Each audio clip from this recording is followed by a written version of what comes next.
ఎక్కి పైకెక్కి అక్కడ ఉండేటటువంటి ఆచారాల్ని సంప్రదాయాల్ని అక్కడ జరిగే పూజా విధానాన్ని వైఖానసులు అర్చన చెయ్యాలి కాబట్టి ఆయనేం వైఖానసుల జోలికి వెళ్ళలేదు. వైఖానసులే అర్చన చేసేటట్టుగా అక్కడ ఆచార సాంప్రదాయాలన్నింటినీ ఏర్పాటు చేసి తిరిగి వచ్చేస్తుంటే అనంతాళ్వార్లు అడిగారు, నాకు మీ విగ్రహం కావాలని. అప్పుడు రామానుజాచార్యులు వారి విగ్రహం చేయించి రామానుజులు కౌగిలించుకుని ఇచ్చారు. అందుకే మీకు భారతదేశంలో ఎక్కడ రామానుజుల మూర్తి అంత యవ్వనంలో ఉన్న మూర్తి తిరుమలలో ఉన్నది తప్ప ఇంకొకటి కనపడదు. అది ప్రతిష్ఠ చేయబడి ఉంటుంది భాష్యకారుల సన్నిధి అని. సరే, అందుచేత అంత పరమపావనమైన కొండ కనుక చిత్రం ఏమిటో తెలుసా అండి, మారు రూపాలలో ఉన్నటువంటి దేవతలు ఋషులు వీళ్ళందరూ ముక్కులు మూసుకున్నారట మాధవుడు వస్తుంటే. ఆయన చేసిన పాపరాశి చేత ఆ పాపముల ఫలితము పైకి దుర్వాసన కింద కొడుతోంది. ఈయన వెంకటాచలం యొక్క కొండ మీదకి వచ్చాడు.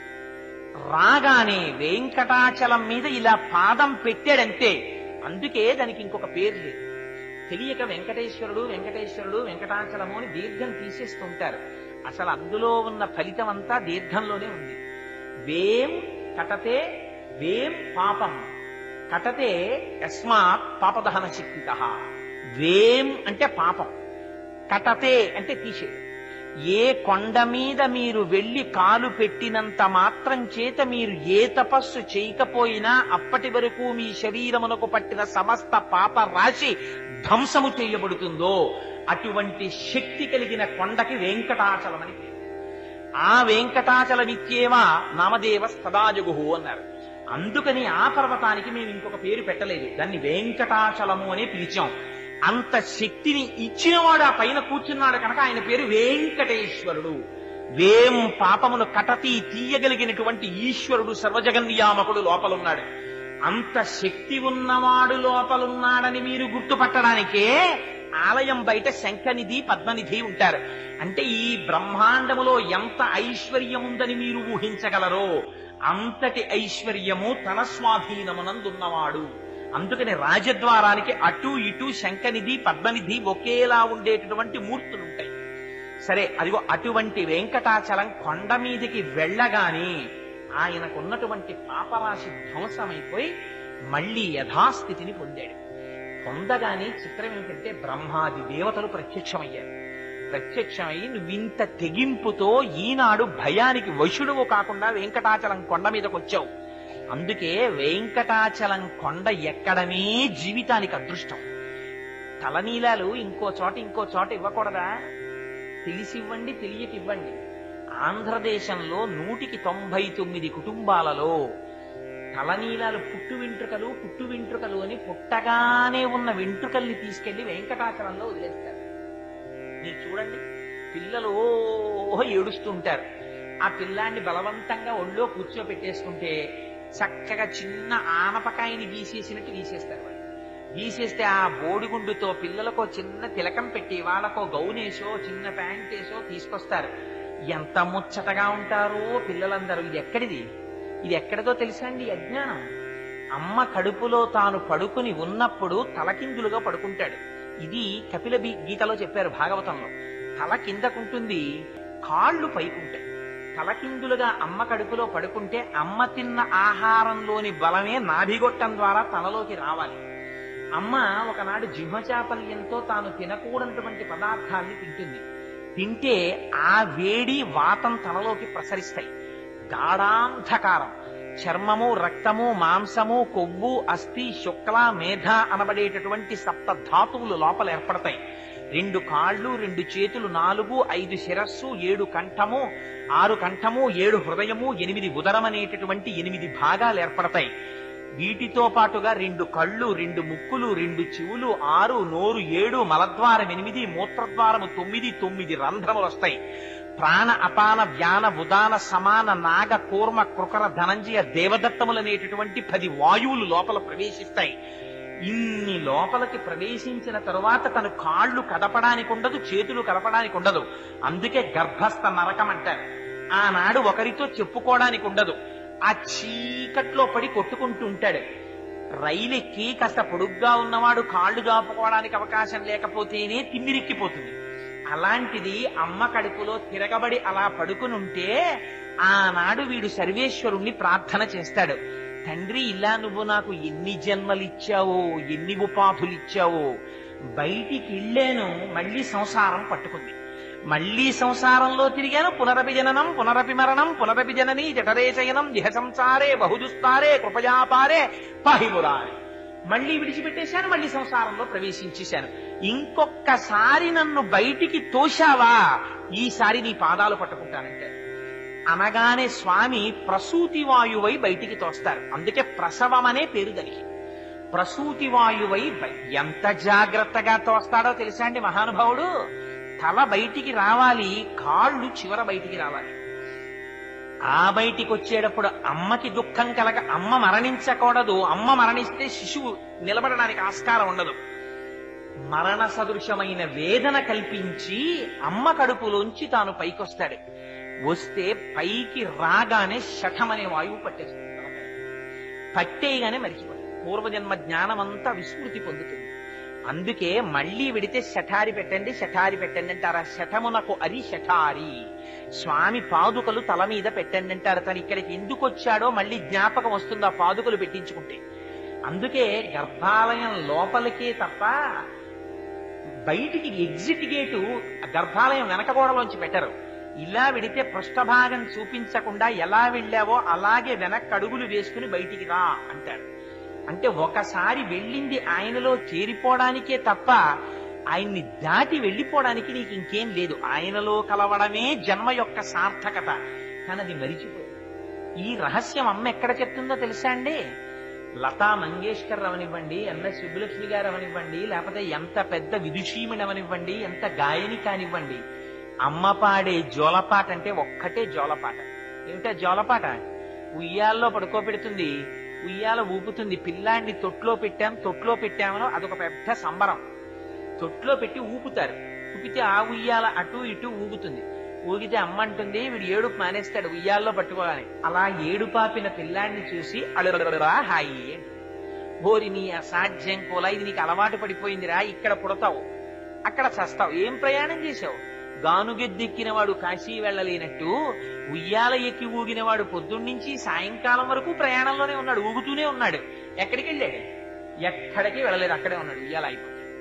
అలా నువ్వు ఇలా శరీరం తీసుకుని వస్తూనే ఉన్నావు, వెళ్ళిపోతూనే ఉన్నావు. నువ్వు ఒక్క మెట్టు ఎక్కింది లేదురా. లోపల స్వామికి ప్రమాణం చేశావు, బయటికి వచ్చావు. వస్తూనే అజ్ఞానం వెంట తెచ్చేసుకున్నావు. ఉయ్యాల ఎక్కావు, మళ్ళీ మొదలెట్టావు. సంతోషం సంతోషం అని. ఇదిగో మళ్ళీ నీకు మొదలు. అక్కడ పుడతావు, ఇక్కడ తెస్తావు, ఇక్కడ తెస్తావు, అక్కడ పుడతావు. అమ్మ అలా కఠినంగా మాట్లాడకూడదు కదా. ఇంత వేదాంత జ్ఞానాన్ని అమ్మ జోలపాటలో పెట్టేశారు పెద్దవాళ్ళు. అందుకని ఆ పుట్టు వెంట్రుకల్ని మళ్లీ పట్టినటువంటి అజ్ఞానాన్ని మన పెద్దలు ఎక్కడ తీసేస్తారు? వేం కటతే పాపం, వేం పాపం కటతే యస్మాత్ పాపదహన శక్తితః. ఈ బుర్రలోకి మళ్లీ సాంసారికమైన విషయముల యందు తాదాత్మ్యత చెంది నీ పాదముల యందు విస్మృతి లేనటువంటి జ్ఞానాన్ని, భక్తిని విడికి స్వామి అని ప్రార్థన చేస్తారు తల్లిదండ్రులు. అందుకని పుట్టు వెంట్రుకలు తీసుకెళ్లి పరమాత్మకు అర్పిస్తారు. లేకపోతే ఆయనకి ఎందుకు ఆ పుట్టు వెంట్రుకలు? వాడిని సృష్టించిన వాడే వెంట్రుకలు ఆయన సృష్టించుకోలేడేంటి? ఇది వెంకటాచలం యొక్క మహాత్యం అంటే. అందుకని ఆ స్వామి దగ్గరికి వెడితే దాని పేరు వెంకటాచలం.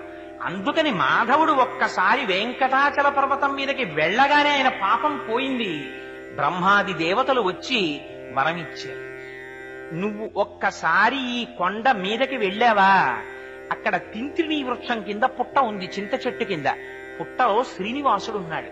ఒక్కసారి నువ్వు ఆ స్వామికి నమస్కారం చేసి, అక్కడ స్వామి పుష్కరిణి ఉంది, స్వామి పుష్కరిణిలో స్నానం చేసి కిందకి దిగావా, సుధర్ముడనేటటువంటి రాజుకి నువ్వు సువీరుడనేటటువంటి పేరుతో కొడుకువై పుడతావు.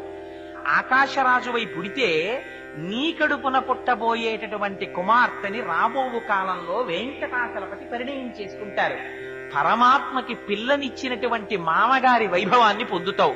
పునరావృత్తి రహిత శాశ్వత శివ సాయుధ్యమును పొందుతావు. అందుకని ఇది వెంకటాచలం మీదకి రావడం అంటే ఉన్నటువంటి పుణ్యం. అందుకని మాధవ, నీ జన్మ సార్థకతని పొందింది అన్నారు. ఆ పుష్కరిణిలో స్నానం చేశాడు, ఆదివరాహస్వామిని దర్శించాడు, స్వామికి నమస్కారం చేశాడంతే ఆయన శరీరాన్ని విడిచిపెట్టి ఆకాశరాజు అయ్యాడు. వెంకటాచల పర్వత శిఖరమునకు ఉండేటటువంటి గొప్పతనాన్ని ఆవిష్కరించడం కోసమని, వెంకటాచలమనే పేరుతో ఆ పర్వతం ఎందుకున్నదో మనకి చెప్పడం కోసమని ఈ ఇతిహాసాన్ని పెద్దలు పురాణంలో వ్యాస భగవానుడు భవిష్యోత్తర పురాణంలో వరాహాది పురాణములలో ఉల్లేఖించారు. అందుచేత అది వెంకటాచలం అంటే. ఆ వెంకటాచలం ఇవాళ మనం 7 కొండలుగా పిలుస్తుంటాం. అందుకే అక్కడకొచ్చి సేవించేవి ఎన్నో వస్తాయి. ఘాటీ శృతి విహగరాజ మృగాధిరాజ నాగాధిరాజ గజరాజ హయాధిరాజా స్వస్మాధికార మహిమాధికమర్థయంతే శ్రీ వెంకటాచలపతే తవ సుప్రభాతం. నిజంగా సుప్రభాతం శనివారం నాడు బ్రాహ్మీ ముహూర్తంలో 4 గంటలకో వెళ్లి కూర్చుని మీరు మనసా దర్శనం చేస్తూ చదవండి. ఎంత గొప్పగా ఉంటుందంటే, తద్గోపురాగ్ర శిఖరాన్ని నిరీక్షమాణా స్వర్గాపవర్గ పదవీం పరమాం శ్రయంతః మర్త్యా మనుష్య భువనే మతిమాశ్రయంతే శ్రీ వెంకటాచలపతే తవ సుప్రభాతం. నారదాది ముళ్ళందరూ కూడా వస్తారు తెల్లవారుజామున. బ్రహ్మగారు ఇప్పటికీ స్వామి కాళ్ళు కడుగుతారు. అందుకని రాత్రి బంగారు పాత్రలో నీళ్లుంచి తలుపులు మూస్తారు ఏకాంత సేవలో. అది సుప్రభాతం టికెట్ హోల్డర్స్కే దాన్ని తీర్థం కింద ఇస్తూ ఉంటారు. సరే, అందుచేత నారదాది మునీశ్వరులందరూ వచ్చి తమ తమ వీణలు మీటుతూ ఉంటారు. వీణలు మీటుతున్నప్పుడు ఇంద్రుడు తన దగ్గర పనిచేసేటటువంటి దేవతలకందరికీ కూడా ఓ కన్సెషన్ ఒకటి ఇచ్చాడు, ఒక సౌకర్యం. ఏమిటంటే, మీరెవ్వరూ కంకణాలు కట్టుకోక్కర్లేదు, మీరు ఆర్జిత సేవ టికెట్లు పుచ్చుకోక్కర్లేదు, మీ అందరినీ తెల్లవారుజామును తీసుకెడతాను. స్వామి పుష్కరిణిలో స్నానం చేసి ఒకసారి ప్రచ్ఛన్న రూపాలతో ఆనంద నిలయంలోకి వెళ్ళిపోదాం, సర్వేశ్వరుణ్ణి దర్శనం చేసుకుని వద్దురుగాని రండి అంటే అని ఇంద్రుడు రోజు దేవతల్ని తీసుకొస్తాడు. లోపలికెళ్ళి దర్శనం చేసుకుని బయటికి వస్తారట. వచ్చిన తర్వాత ఇంద్రుడు అంటాడు, రండిరా పదండి, మీ ప్లేసెస్ కి పదండి, ఇంకా మీ ఆఫీసులో మీ సీట్లో పని చెయ్యాలి కదా, పదండి అంటాడు. అప్పటి వరకు వచ్చేస్తాం స్వామి, అలాగేనండి, తప్పకుండా తప్పకుండా అన్న వాళ్ళు అంటారట. వెళ్ళవా నువ్వు వెళ్ళంటారట. అదేమిట్రో ఏకవచన ప్రయోగం చేస్తున్నావు, ఏం రానంటున్నావు, ఏమిటి నీ ధీమా అంటే వాళ్ళు అంటారట, గోపురాగ్ర శిఖరాన్ని నిరీక్షమాణాహ. నా దగ్గర పని చేస్తున్నావు కాబట్టి నీకు ప్రతిరోజు సుప్రభాత దర్శనం, నువ్వు కొలువు వదిలేసావంటే నీకు దర్శనం ఉండదంటారట. అంటే వాళ్ళంటారట, పో ఎవడకు కావాలి, నువ్వు దర్శనం ఇప్పించకపోతే గోపురాగ్ర శిఖరాన్ని నిరీక్షమాణాహ. ఆ వైకుంఠం క్యూ కాంప్లెక్స్కి వెళ్ళిపోయేటప్పుడు మెట్లెక్కి కుడి పక్కకి తిరుగుతాం. తిరిగి వైకుంఠానికి వెళ్ళేటప్పుడు మీరు ఒక్కసారి అక్కడ నిలబడి ఇలా చూడండి, ఇలాగా కెరటాలు వెడుతున్నట్టుగా వైకుంఠం క్యూ కాంప్లెక్స్ తాలూకా రూఫ్ అంతా కనపడుతూ ఉంటుంది. దాని మధ్యలో శీతాకాలంలో మంచు పొగొస్తున్నట్టుగా లోపల నుంచి ఆ వేయబడినటువంటి దీపముల యొక్క ప్రకాశం ప్రతిఫలిస్తుంటే పొగొస్తోందా అన్నట్టుగా ఆనంద నిలయ విమానం వెలిగిపోతూ దర్శనమిస్తుంది. వాళ్ళు అంటారట, ఎవడికి కావాలి నువ్వు దర్శనం ఇప్పించకపోతే, మాకు గోపురం చాలు. తద్గోపురాగ్రశిఖరాని నిరీక్షమాణాః స్వర్గాపవర్గ పదవీం పరమాంశ్రయంతః. మాకు అక్కర్లేదు ఆ పదవులు, వదిలవతల మారేస్తాం, మేము ఇక్కడ కూర్చున్న గోపురాలు చూస్తూ ఉండిపోతాం అంటారట. అది వెంకటాచలం, అది ఆయన యొక్క సౌందర్యం, అది ఆ అందం పరమాత్మది. అందుచేత అదిగో అటువంటి స్వరూపం కనుక ఆ స్వామి దర్శనం చెయ్యాలంటే ఇవాళ మనం అదే కొండని, కొండకున్న పేరు ఒక్కటే కొండ, కానీ మనం దాన్ని 7 కొండల పేర్లతో పిలుస్తాం. మనకి తెలిసి 7 కొండల పేర్లే, అసలు పురాణంలో దానికి ఎన్ని పేర్లు ఉన్నాయో తెలుసా అండి? అసలు దాని పేరు కనకాద్రి. కనకాద్రి అంటే చూడగలిగిన కంటితో చూడగలిగినటువంటి వాడికి ఆ కొండ బంగారు రంగులో మెరిసిపోతూ కనపడుతుంది. మనకెవ్వరికి కూడా అలా కనపడదు, ఆకుపచ్చగా చెట్లతో కనపడుతుంది. అలా కనపడుతుంది కాబట్టి దాని పేరు కనకాద్రి. కాదు, అసలు ఆ కొండ పేరు శ్రీనివాసాద్రి. శ్రీనివాసుడిగా స్వామి ఉన్నాడు అక్కడ. అక్కడ ఉన్న స్వామి ఫలితమిచ్చేటటువంటి వాడిగా వెంకటేశ్వరుడు, కానీ ఆయన పేరు శ్రీనివాసుడు. కానీ పక్కన మాత్రం అమ్మవారు. అది విచిత్రం. ఏకబేరమూర్తి అయి ఉంటారంటే పరబ్రహ్మమై శక్తియుతుడై ఉంటాడు. పక్కన అమ్మవారు ఉండక్కర్లేదు ఆయనకి, అమ్మ ఆయనతో కలిసే ఉంటుంది, లేకపోతే ఇంత పాపం ఎలా తీస్తున్నాడు? అందుకని ఏకబేరమూర్తి అయి ఉంటారు. అటువంటి స్వామి దర్శనానికి మీరు 7 కొండలుగా ఎక్కుతారు. ఏమిటవి? మొట్టమొదట ఎక్కవలసినటువంటి కొండ గరుడాద్రిని కూడా మీరు అధిరోహించిన తరువాత రావలసినటువంటిది అంజనాద్రి. అంజనాద్రి తర్వాత రావలసినది శేషాద్రి. శేషాద్రి తర్వాత రావలసినది వెంకటాద్రి. వెంకటాద్రి తర్వాత నారాయణాద్రి. 7 కొండలుగా ఎక్కుతాం. అసలు అది 7 కొండలు 7 కొండలండంలో 7 కొండలవాడ వెంకటరమణ గోవింద గోవింద అని పిలవడంలో రహస్యం అంతా పెట్టేశారు. అందుకని ఇంకో పేరు పెట్టలా. అక్కడికి వెడితే నీకు తెలుసో తెలీదో ఇలా అను చాలంటారు. 7 కొండలవాడ వెంకటరమణ అంటారు, మనం గోవింద గోవింద అంటుంటాం. ఏమిటి 7 కొండలవాడ 7 కొండలవాడ ఎందుకా పేరు? అసలు 7 అన్న మాట చాలా మంది నోటితో పలకరు, 6 అంటారు. అలాంటిది 7 7 అని 7 కొండలవాడు ఎందుకయ్యాడు? అసలు సృష్టి రహస్యం అంతా 7లో ఉంది. అందుకే సంగీతం నాదోపాసనమైంది. సరిగమ పదనిసాని అవరోహణ చేస్తే, స్వామి నుంచి కిందకొచ్చేస్తే అజ్ఞానంతో ఉన్నవాడు మళ్ళీ ఆరోహణ చేసి స్వామిలో కలిసిపోవాలి. అందుకే రాగాల ఆరోహణ అవరోహణ అవుతుంది. అది నాదోపాసనం అవుతుంది. కాదు కాదు, మీరు ఆనంద నిలయాధీశుడిగా చూసేటటువంటి పరమాత్మని స్త్రీగా చూస్తున్నారా, పురుషుడిగా చూస్తున్నారా? ఎలా చూస్తున్నారు? ఎవరు ఎలా చూస్తే అలా. ఆయనకేం ఇబ్బంది లేదు. ఆయనకి అసలు నామమా రూపమా మీ ఇష్టం. స్త్రీగా చూస్తారా? భుజముల మీద వరకు పడిపోయినటువంటి కేశములతో ఉంటాడు. ఇలా తిన్నగా నిటారుగా ఉండకుండా కొంచెం పక్కకి వంగి ఉంటాడు. సన్నటి నడువుతో ఉంటాడు. శుక్రవారం నాడు అభిషేకం చేయించుకుంటాడు. బాలాజీ అని అమ్మవారి పేరు పెట్టుకుంటాడు. కాదు కాదు, నాకు కపర్ది పెద్ద జటాజూటంతో శివుడిలా కనపడాలి. ఆయనకేం బాధ? శివుడిలాగే కనపడతాడు. కాదండి, నాకు శంఖ చక్ర గదాపద్మములతో శ్రీ మహావిష్ణువుగా కనపడాలి. శంఖ చక్రం సకిరీట కుండలం సపీత వస్త్రం సరసీరుహేక్షణం సహారవక్షస్థల శోభికౌస్తుభం నమామి విష్ణుం శిరసా చతుర్భుజం అలా కనపడతాడు. అందుకే శాస్త్రంలో అసలు ఆ కొండ పేరేమిటో తెలుసా? శ్రీశైలం. శ్రీశైలే పూరయిష్యామి కించిత్ కాలాదనంతరం అన్నారు వెంకటేశ్వర స్వామి వారు. అసలు ఆ కొండ పేరు శ్రీశైలం. దాన్ని మనం తిరుమలై అంటున్నాం. తిరుమలై అన్నది ఎవరన్నారంటే ద్రవిడ భాష మాట్లాడే వాళ్ళు అన్నారు. తిరు అంటే శ్రీ, తిరు ఎంజి రామచంద్రన్ అంటుంటారు వాళ్ళు. తిరు అంటే శ్రీ, మలై అంటే శైలం, శ్రీశైలం. ఇక్కడో శ్రీశైలం, అక్కడో శ్రీశైలం. ఇక్కడున్న శ్రీశైలం శ్రీనివాసుడిది, అక్కడున్న శ్రీశైలం శ్రీగిరివాసుడై ఉంటాడు. ఈ ఇరువురు మొన్రాయి చేయింది అన్నారు ఆళ్వారులు. వీళ్ళు రెండుగా కనబడుతున్న వారు ఒక్కరై ఉన్నారు అన్నారు. అందుకని ఆయన మీరు చూడడంలో ఉంటుంది. మీరు ఎలా చూడండి, ఆయన ఉద్ధరిస్తాడు. మీరు చూడడం అంటూ చూస్తే చాలు, అది ఆయన కోరిక.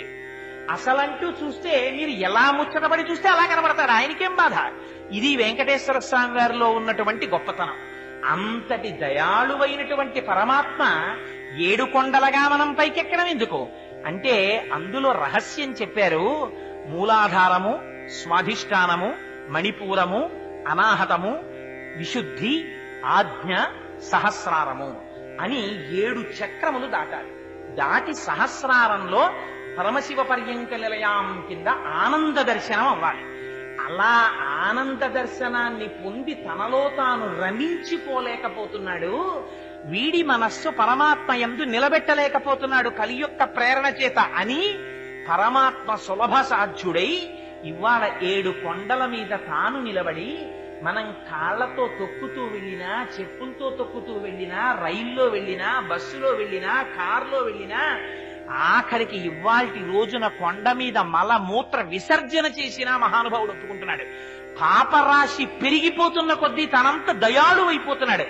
కొడుకు ఎంత అప్రయోజకుడైపోతే తండ్రి అంత బెంగ పెట్టుకున్నట్టు, వీణ్ణి రక్షించుకోవడానికి తండ్రి అంత ప్రయత్నం చేసినట్టు, ఎంతగా పాపమునందు లోకులు నిమగ్నత పొందితే అంతగా ఆయన దయ రోజు రోజుకి పెరిగిపోతుంది మహానుభావుడిని. అందుకని వెంకటాచలపతి అయ్యాడు. అది వెంకటాచలమైంది. అయితే ఈ 7 కొండలగా ఎక్కడం వెనకాతల ఉండేటటువంటి రహస్యం వేరు. మీకు వృషాద్రి అంటే చెప్పాను. ఆ వృషభాసురుడు తపస్సు చేశాడు. వృషాద్రి కోరిన కోరికలను వర్షిస్తుంది కాబట్టి. నారాయణాద్రి, నారాయణుడు అనబడేటటువంటి ఒక మహాభక్తుడు తపస్సు చేశాడు కాబట్టి నారాయణాద్రి. పరమేశ్వరుడి యొక్క ఆ ఆనందాద్రిని, క్రీడాద్రిని గరుత్మంతుడు తీసుకొచ్చాడు కాబట్టి గరుడాద్రి. ఇలా దానికి పేర్లు వచ్చాయి. కాదు కాదు, ఈ 7 కొండల దర్శనానికి వెళ్ళినప్పుడు శ్రీమాన్ శ్రీభాష్యం అప్పలాచార్య స్వామి వారు లోపల పొందినటువంటి అనుభూతిని, వారు చేసినటువంటి ప్రసంగంలో ఆ 7 కొండల్ని తాత్విక విచారణం చేశారు ఆయన. నాకు ఎంత ఆనందంగా ఉంటుందంటే, చంద్రశేఖర పరమాచార్యులు వారు ఒకసారి వెళ్ళారు. ఓసారి అంటే చాలా మాటలు వెళ్ళారు. వారు తిరుచానూరు గురించి ఒక ప్రసంగం చేశారు. తిరు ఈశానూరు అని ఒక ప్రసంగం చేశారు. మహాత్ముల యొక్క దర్శనం అంటే ఇలా ఉంటుంది కదా అనిపిస్తుంది. ఆయన అంటారు, మొట్టమొదట ఏ కొండ ఎక్కుతున్నారు మీరు? మీరు మొదట ఎక్కే కొండకి వృషభాద్రి అని పేరు. వృషభం అంటే ఏమిటి? వృషభం అంటే ఎద్దు. ఎద్దు ఎవరికి వాహనం? ఎద్దు పరమశివుడికి వాహనం. ఎద్దంటే నిజంగా ఎద్దా?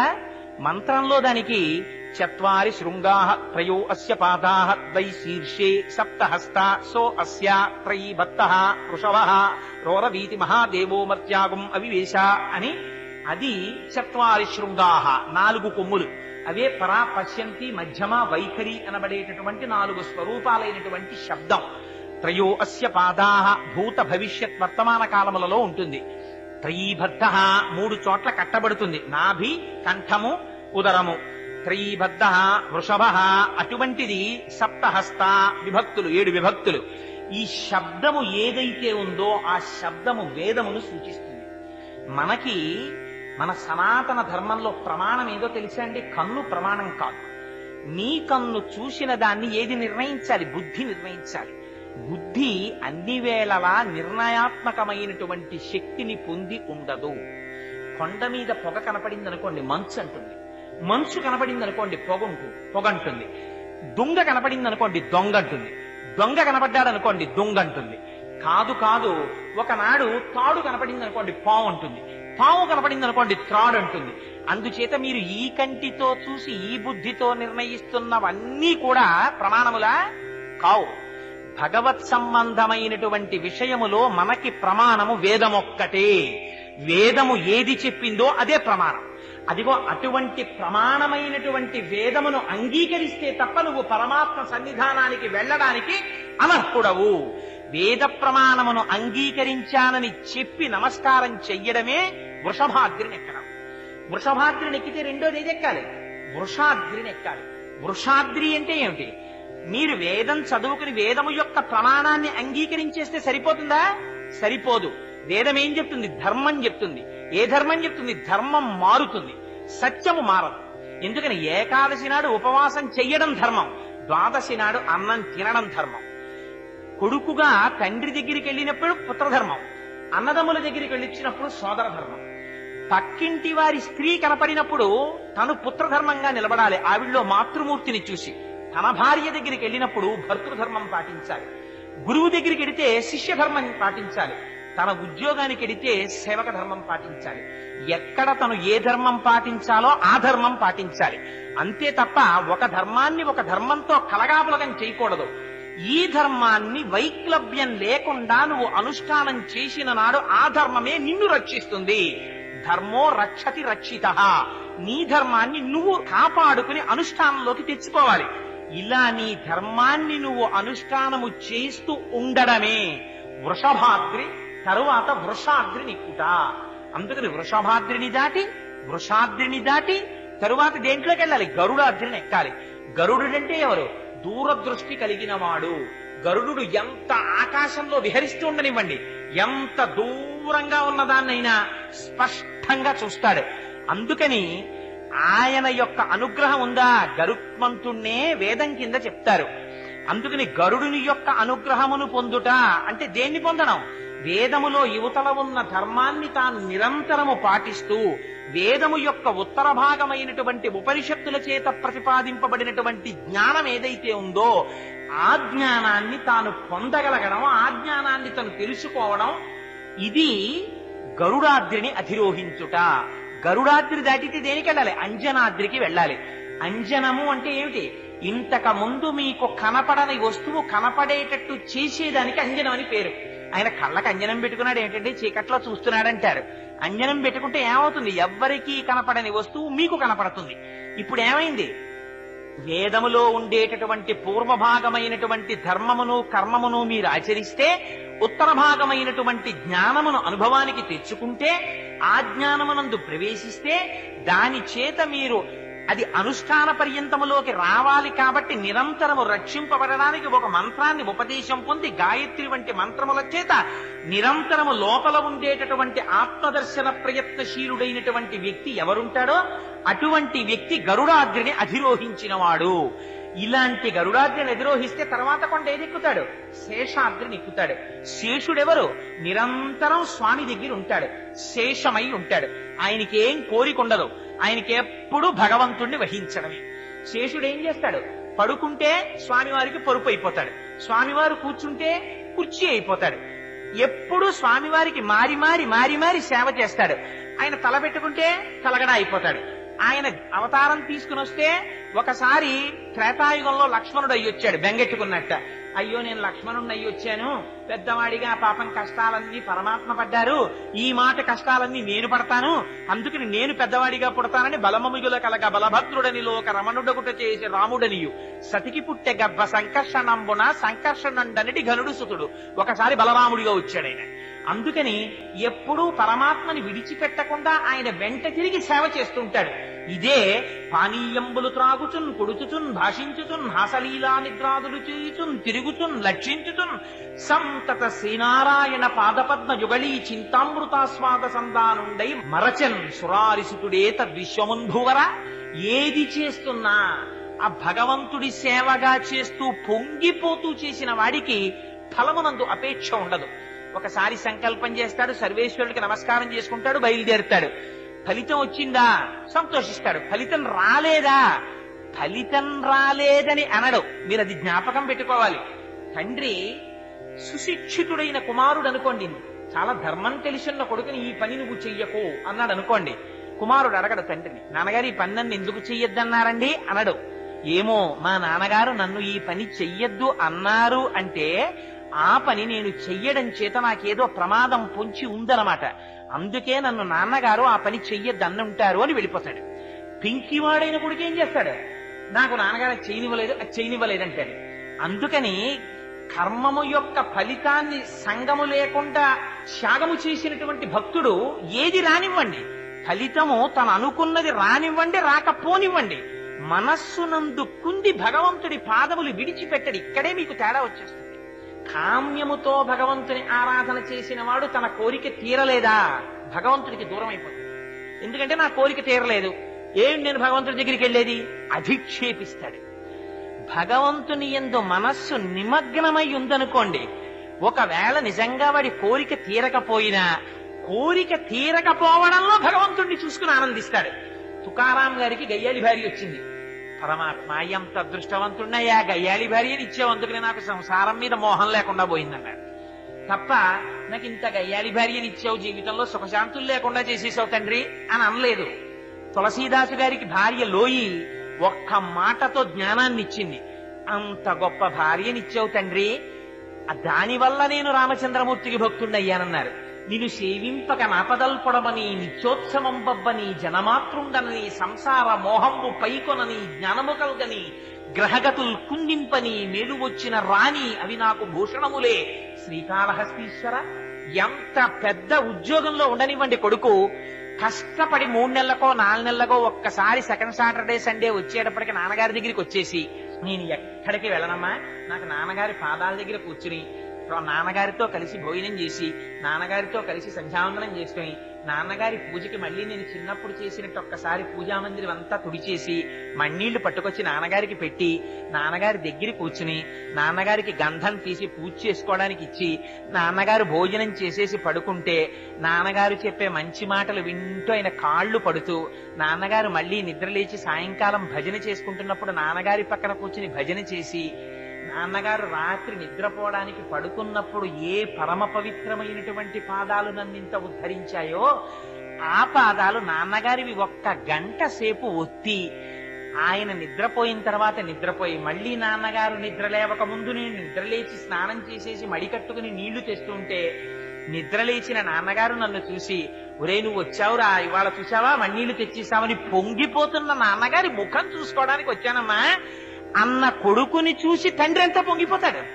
అంతేగాని నాన్నగారు ఈలోగా ఎవరికన్నా ఏమైనా రాసిచ్చేస్తారేమో అని బెంగెట్టుకుని వస్తుంటానమ్మా నెలకోసారి అన్నాడు అనుకోండి, ఎంత అసహ్యంగా ఉంటుంది. ఆ తండ్రికి ఎవరికి ఇస్తాడు? వీడికి ఇస్తాడు. కానీ అలా అంటే ఎంత అసహ్యంగా ఉంటుంది.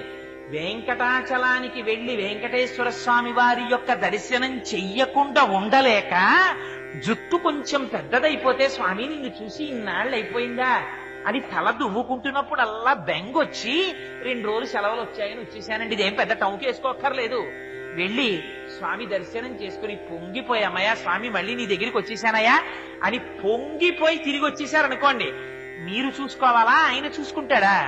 నేను చూసుకుంటానన్నాడు ఆయన. ఎవరు నా గురించి తాపత్రయపడుతున్నాడో వాడిని రక్షించుకోవడం నా ధర్మం అన్నాడు. పిల్లవాడికి ఏం తన రక్షణ తను చూసుకోడు, పెరట్లో ఆడుకుంటుంటాడు. వంట చేసుకుంటున్న అమ్మ 10 నిమిషాలకు ఒకసారి వచ్చి బాల్కనీలోంచి పిల్లాడు ఏం చేస్తున్నాడో చూసుకుంటుంటుంది, అమ్మ వీడు ఎక్కడ పడిపోతాడో అని. రక్షించుకోవడం అమ్మ ధర్మం అయినట్టు నిద్రపోతున్న అమ్మ నిద్దట్లో కూడా పిల్లవాడిని తడువుకుని తన దగ్గరికి చేర్చుకున్నట్టు మనం ప్రమత్తతతో ఉన్న తాను అప్రమత్తుడై తన పాదముల దగ్గరికి తాను లాక్కుంటూనే ఉంటాడు. ఇది దర్శనం. అందుకని పుణ్యాపుణ్యములను లేకపోతే ఫలితాన్ని అపేక్షించకుండా కేవలం భగవత్ ప్రీతి కొరకు కర్మాచరణం అనేటటువంటి స్థాయిని మీకు ఇవ్వగలిగినటువంటిది వెంకటాద్రి. ఇప్పుడు ఏమైంది? మీరు చేసే పని చేత పాపమో పుణ్యమో మీకేమైనా వచ్చిందా? ఏది చేసినా మీ మనస్సు ఎప్పుడూ భగవంతుడి దగ్గరే ఉంది. కమలాక్షు నర్చించు కర్రములు కర్రములు శ్రీనాథు వర్ణించు జింహ జింహ సురరక్షకుని చూచు చూట్కులు చూట్కులు శేషసాయికి మృక్కు శిరము శిరము విష్ణు నాకర్ణించు వీనులు వీనులు మధువైరిద విలిన మనము మనము భగవంతు వలగొను పదములు పదములు పురుషోత్తముని మీది బుద్ధి బుద్ధి దేవదేవుని చింతించు దినము దినము చక్రహస్తుని ప్రకటించు చదువు చదువు కుంభినీదవు చెప్పెడి గురుడు గురుడు తండ్రి హరిజేరుమని ఎడి తండ్రి తండ్రి అంటాడు ప్రహ్లాదుడు. హాయిగా కూర్చుని సంతోషంతో తెల్లవారేటప్పటికి తులసి దళాల్ని తీసి పరమానందంతో స్వామివారి పాదాల వంక చూస్తూ ఆ పాదాల మీద తులసి దళాలు వేసి మీరు మానసికంగా శిరస్సు ఉంచి ఆయన పాదముల మీద తలపెట్టి నమస్కారం చేసినప్పుడు ఆ తులసి వాసన మీ ముక్కుల్లోకి వచ్చేస్తుంటే మత్తెక్కిపోయినటువంటి హృదయం ఏదుందో దానికి లౌకికమైనటువంటి కోరికలు ఎందుకుంటాయి? మందార మకరంద మాధుర్యమున తేలు మధుపంబు బోగునే మదనములకు నిర్మల మందాకిని విచికలతో రాయంచగనునే తరంగిడులకు లలిత రసాల పల్లవ ఖాదియై చొక్కు కోయిల జనునే కుటజములకు పూర్ణేందు చంద్రికా స్ఫురిత చకోరక మరుగునే సాంద్రనీహారములకు అంబుజోదర దివ్య పాదార వింద చింతనామృత పాన విశేష మత్త చిత్త మీరీతి ఇతర విషయంబు చేరవేర్చు వినుత గుణశీల మాటలు వేయునేలా. ఆ సర్వేశ్వరుడి పాదములలోంచి స్రవించేటటువంటి మందార మకరందాన్ని తాగడానికి అలవాటు పడి మత్తిక్కిపోయినటువంటి హృదయం వేరొక విషయం నందు లగ్నం అవమంటే మాత్రం ఎలా లగ్నం అవుతుంది? దానికి అలవాటు పడిపోయాక. అలా ప్రవర్తించేవాడు లేచినా పడుకున్నా ఏది చేసినా ఆ సర్వేశ్వరుణ్ణి తలుచుకుంటూ పొంగిపోవడానికి అలవాటు పడిపోయిన వాడికి పాపం అంటామంటే మాత్రం ఎక్కడంటుతుంది? అగ్నిహోత్రాన్ని చెద పట్టుకోగలదా? పట్టుకోలేనట్టు వేం పాపః కటతే, వాడికి పాపము లేదు పుణ్యము లేదు. ఎక్కడైనా ఉందా? పాపాన్ని కూడా కటతి తీసి అవతల పారేస్తుంది. ఇది వెంకటాద్రి. ఆ వెంకటాద్రిని దాటిన తరువాత అక్కడ ఒక్క చోట వెంకటేశ్వర స్వామి వారిని దర్శనం చేసేసి కిందకి దిగగానే పాపరాశి లోపల ప్రవేశించిందా? మళ్ళీ తప్పుడు ఆలోచనలు బయలుదేరాయా? గురుగుచుందురు జుత్తు కొన్ని వందల సార్లు దాని పాపమేమో కానరాదు, అఖిల పాపములకు నిలయమైన మనసు గొరగడేమి మానవుండు అన్నాడు ఆధునిక కవి. అందుకని మారవలసింది ఏది మారాలి? ఒకసారి వెంకటేశ్వరుణ్ణి చూస్తే నివర్తయ మనోమత్త, మనస్సు మారాలి. అది మారకపోతే అందుకనంటారు శంకరాచార్యులు వారు, నరత్వం దేవత్వం నగమన మృగత్వం వశకత పశుత్వం కీటత్వం భవతు విహగత్వాని జననం సదాస్తత్ పాదాబ్జ స్మరణ పరమానందలహరి విహారాసక్తం చేద్రూదయ విహకింతేన వపుష. ఆ భక్తిని పొంది వచ్చాడా? ఆ జ్ఞానము కలిగిందా? నారాయణాద్రి దగ్గరికి వెళ్ళేటప్పటికి భగవానుడు ఒక్కసారి ఆ జ్ఞానం ఇచ్చాడా? నీకెక్కడ కనపడ్డాడు భగవానుడు? కావ్యకంఠ గణపతి మునికి భగవంతుడు ఎక్కడ కనపడ్డాడు? నిన్నటి రోజున ఇంత అంకురంగా ఉండి ఇవాళ లేచేటప్పటికి అలా పైకి లేచినటువంటి గడ్డి పరక ఆకుపచ్చతనంలో భగవంతుణ్ణి దర్శించాడు.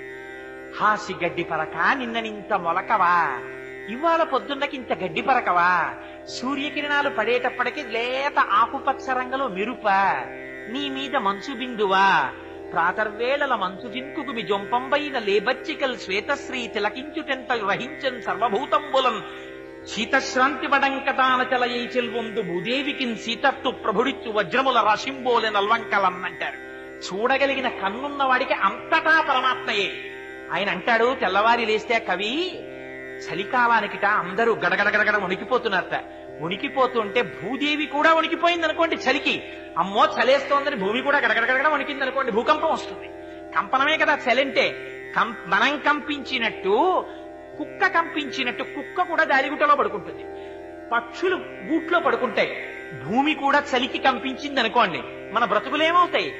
అందుకనిట శీతత్వ ప్రభుడిచ్చు, ఆ శీతాకాలానికి అధిపతి అయిన పరమాత్మ ఉన్నాడే, ఆయన చూశాట, ఓహో నువ్వు మాత్రం వణకకుండా వీళ్ళందరినీ రక్షించడానికి నా భార్యవి కదా భూదేవివి, రక్షించడానికి నువ్వు వణకకుండా చలిని తట్టుకున్నావా?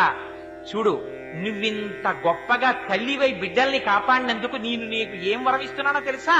కానుకిస్తున్నాను, తీసుకో అని భూకాంతకి చుట్టూ వజ్రముల రాసులు పోసేశాట. ఏమిటిటా రాసులు? పచ్చగడ్ల మీద పడినటువంటి చిన్న చిన్న మంచునీటి బిందువులు సూర్యకిరణాలకి ప్రకాశిస్తే సీతత్తు ప్రభుడిచ్చు వజ్రముల రాశింబోలెనల్వంకలన్, భూకాంతకి పరమాత్మ ఇచ్చిన వజ్రాల రాసుల బహుమానాల్లా ఉన్నాయిట. చూడగలిగిన కన్నున్న వాడికి ఎక్కడ పరమాత్మ లేడు. నమచ్చోరాయిచ శిష్యాయిచ ఫేన్యాయిచ సికత్యాయిచ ప్రవాహ్యాయిచ, అంతటా పరమాత్మ. ఈ పరమాత్మ దర్శనం అలవాటైపోయింది అనుకోండి, వాడికి ఏమొస్తుంది? తేడుపు వస్తుంది. ఆనందం ఆనందం ఆనందం అర్ణవమైపోయి ఎక్కడ చూసినా ఆనందమే, ఎక్కడ చూసినా ఆనందమే. ఒక కాయ కోస్తే అందులో పురుగు కనపడింది అనుకోండి, ఆనందం. తులసీదాసు గారు ఎంత పొంగిపోయారండి, ఏమి భక్తి భావన. తులసీదాసు గారు రామాయణం రాసుకుంటున్నారు. హనుమ వచ్చి ఏం రాశావన్నారు? అశోకవనంలో పువ్వులన్నీ తెల్లగా పుష్పించున్నాయన్నారు, నీ మొహం ఎర్రగా ఉన్నాయన్నారు హనుమ. అంటే కాదు స్వామి, నేను మానసికంగా దర్శనం చేశాను, అశోకవనంలో చెట్లకి తెల్లటి పువ్వులు ఉన్నాయన్నారు తులసీదాస్ గారు. కాదు, పువ్వులన్నీ ఎరుపు అన్నారు హనుమ. అంటే నేనా సుందరకాండలో వెళ్లి చూసి వచ్చిన వాడివి నువ్వా? నేను చెప్పినట్టు రాయి, పువ్వులు ఎరుపని మార్చన్నారు. అంటే తులసీదాస్ గారు, అమ్మ బాబోయ్ ఇంతో మనం ఎక్కడ వాదిస్తాం, ప్రత్యక్ష సాక్షినంటాడు అని రామచంద్రమూర్తిని ధ్యానం చేశారు. రామచంద్రమూర్తి ప్రత్యక్షమయ్యారు. హనుమ ఏమిటి నీ ఎల్లరన్నారు. స్వామి అశోకవనంలో పువ్వులు తెల్లగా ఉన్నాయని రామాయణం రాస్తున్నాడు తులసీదాసు, నేను చూసినప్పుడు ఎర్రగా ఉన్నాయి పువ్వులన్నీ అన్నారు. స్వామి అన్నారు, అల్లా అనకు, ఆ ఋతువులో అప్పుడు పూసిన పువ్వులు తెలిపే, నీకెందుకు ఎర్రగా కనపడ్డాయో తెలుసా? ఆ చెట్టు మీద కూర్చుని కిందకి చూసావు మీ అమ్మని, క్షితిక్షమా పుష్కర సన్నిభాక్షి యరక్షిత రఘవ లక్ష్మణాభ్యాం సారాక్షసీభిః వికృతేక్షణాభిః సంరక్షిత సంప్రతి వృక్షమూలే. మా అయ్య రామచంద్రమూర్తి భార్య రాక్షసల కాంతల చేత పరివేష్టింపబడి ఒక చెట్టు కింద ఒక్క పట్టుబట్ట కట్టుకుని ఇలా ఉండిపోవడమా 10 నెలల నుంచి అని కోపంతో చూశావు. నీ కన్నులు ఎరిపెక్కి తెల్లటి పూలు ఎర్రగా నీ కనపడ్డాయి హనుమ, పువ్వులు తెలిపేలా రాయని. ఇది పారవశ్యమైనటువంటి భక్తి ఉన్నవాడికి సర్వత్ర పరమాత్మ దర్శనమే. ఈ దర్శనం పొందుతున్న వాడికి రామకృష్ణ పరమహంస ఎంత పొంగిపోయారు. మేక అరుపులో, పసిపిల్లాడి ఏడుపులో, ఆవు గొంతెత్తి అంబా అని అరిస్తే అందులో అమ్మవారిని పిలిచినటువంటి ఆ భక్తి కనపడింది రామకృష్ణ పరమహంసకి. ఆఖరికి మహాభక్తులు ఎంత ఆశ్చర్యపోయారో తెలుసండి. భక్తి ఉన్నవాడికి పరమాత్మ దర్శనం అంటే, కబీరుదాసు గారు రహదారి మీద వెళ్ళిపోతున్నారు. ఒక స్త్రీ జొన్నలు తిప్పుతోంది, ఆయన స్పృహ తప్పి కింద పడిపోయారు. గురువు గారు వచ్చి నీళ్లు జల్లి పైకి లేపారు. ఎరనైనా అలా పడిపోయావు అన్నారు. ఆ తిరగలు చూసి పడిపోయినన్నారు. అదేమిట్రా అలా పడిపోయావు, తిరగలు చూస్తే పడిపోవడం ఎందుకన్నారు. అంటే పరమాత్మ కూడా ఇలా కనపడనటువంటి హస్తంతో పట్టుకుని జీవులనబడేటటువంటి జొన్నల్ని తిరగలితో వేసి పుణ్యము పాపము అనే రెండింటి మధ్య పెట్టి గుండ చేసేస్తున్నాడు. ఇలా అయిపోతోంది కదా జీవితం అని బెంగ పెట్టుకు పడిపోయానన్నారు. గురువులెంత గొప్పవారో చూడండి. దర్శనం అంటే అలా ఉంటుంది, మహాత్ముల దర్శనం. ఓయ్ పిచ్చాడా, తిరగలిలో పడ్డ జొన్నలు అన్నీ పిండైపోతున్నాయి, కానీ ఏది తిప్పుతోందో దాని చుట్టూ చేరిన జొన్నలు మాత్రం పిండవట్లేదు, చూసుకో అన్నారు. అందుకని తిప్పేవాడి పాదాలు నువ్వొట్టుకున్నావా, వాడు నిన్ను రక్షించేస్తాడు. పాదాలట్టుకో నీకు బెంగ ఎందుకన్నారు. అందుకని ఈ రక్షకత్వం, ఈ పరమాత్మతత్వం అంతటా కనపడిన వాడికి 7 కొండల మీద కనపడతాడా వెంకటేశ్వరుడు? ఇక్కడే కనపడతాడు, అక్కడా కనపడతాడు, ఎక్కడా కనపడతాడు. ఇది జ్ఞానాద్రి. అందుకని 7 కొండలు ఎక్కామంటే 7 కొండలలో వృషభాద్రితో మొదలుపెట్టి నారాయణాద్రి దగ్గరికి వెడితే ఈ జ్ఞానమును పొంది చిట్ట చివర శరీరం విడిచిపెట్టేసేటప్పుడు కూడా భయం లేకుండా శంకరాచార్యులు వారు నేర్పుతారు చచ్చిపోవడం ఎలాగో. యథాపుత్ర మిత్రాదయో మత్సకాశి హృదాత్యస్య హాకీతృశీయోత శంతి తదా దేవ దేవేశ గౌరీశ శంభో నమస్తే శివాయో చజస్రం బ్రవాణి. ఎప్పుడు ఇక్కడ శ్రీనివాసుణ్ణే పెట్టుకోవడం మీకు అలవాటు అయిపోయింది అనుకోండి. చిట్ట చివర ఊపిరి ఆగిపోతున్నప్పుడు ఊపిరి తీసుకోవాలని శరీరం ప్రయత్నం చేస్తుంటే అందుకోలేకపోతుంటే ఒళ్ళంతా చెమట్లు పట్టేస్తుంటే బెంగ పెట్టేసుకుని నీళ్ల కోసం తడుముకుని భార్య కోసం తడుముకోకుండా ఆ సమయంలో తండ్రి వెళ్ళిపోతోంది శరీరం. అమ్మయ్యా ఇంకా నాకు బంధనం లేదు అని చిట్ట చివర కొడుకులు కోడళ్ళు కూతుళ్ళు అల్లుళ్ళు చుట్టూ చేరి యథాపుత్ర మిత్రాద యోమత్సకాశి హృదాత్యస్య హాకీదృశీయోదశంతి. శరీరాన్ని కింద పెడుతుంటే మా నాన్నగారికి పరుపు మీద పడుకోవడం తప్ప కింద పడుకోవడం అలవాట్లేదు, కింద పడుకోబెట్టేస్తున్నారా అని ఏడుస్తుంటే కొడుకు తెచ్చి తులసి తీర్థం పోస్తుంటే గుటక పడక పక్క నుంచి కారిపోతుంటే భార్య ఏడుస్తుంటే అవి నా చెవిన పడకూడదు. నాకు చజస్రం బ్రవాణి, నా కళ్ళల్లో ఏం కనపడాలో తెలుసా?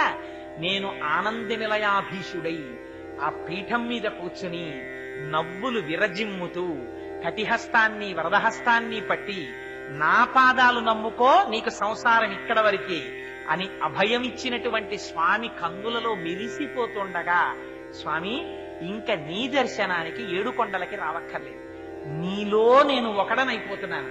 ఎంత అదృష్టం!